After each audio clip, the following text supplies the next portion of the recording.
15 ठिकाणी लावावं असं आपले गुरुमाऊलींनी शेवटचे सांगतात. 15 ठिकाण भस्माचे कोणते कोणते ते सांगितलेले आहेत. भस्म किती प्रकारचे हेही सांगितलेलं आहे. या भस्माच्या 3 बोटामध्ये ब्रह्म विष्णू आणि महेश तिन्हीचा वास आहे म्हणून सांगितलं.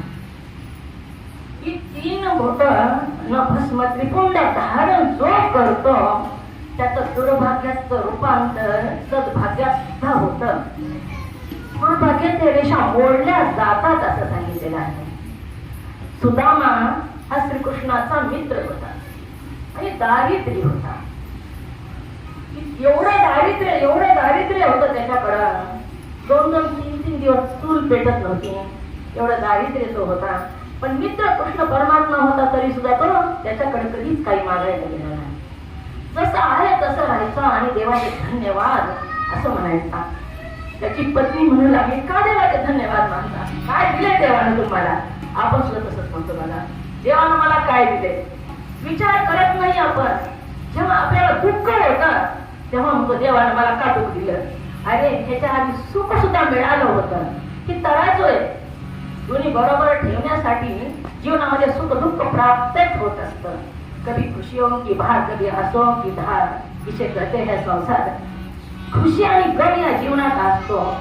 आपण चढत असताना सुद्धा बघा तुम्ही, चढ येतो त्याच्यानंतर उतार येतो. चढच सारखा येऊन चालतं का? उतार आल्याशिवाय पुन्हा चढ येत नाही. म्हणून सुख दुःख हे जीवनात येतच असतं. त्याला मान्य करून आपण पुढे चालावं लागतं. देवावर कोण ठेवून चलू नये. आणि अशाच प्रकारे सुदामा कितीतरी दुःख आलं तरी दुःखाचं कधी देवाकडे गराण केलं नाही, कधीच काही सांगितलं नाही. परंतु त्याची पत्नी म्हणाली, तुमचा मित्र आहे श्रीकृष्ण परमात्मा, तुम्ही त्याला काही मागू नका, पण तिथं जा तरी.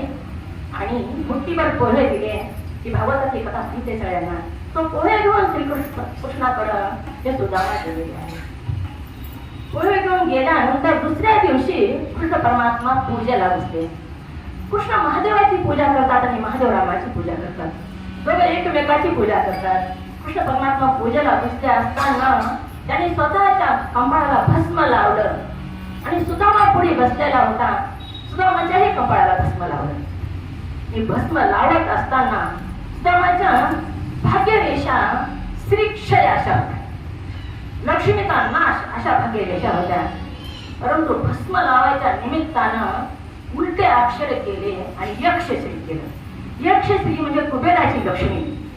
भस्म लावण्यामुळे काय झालं,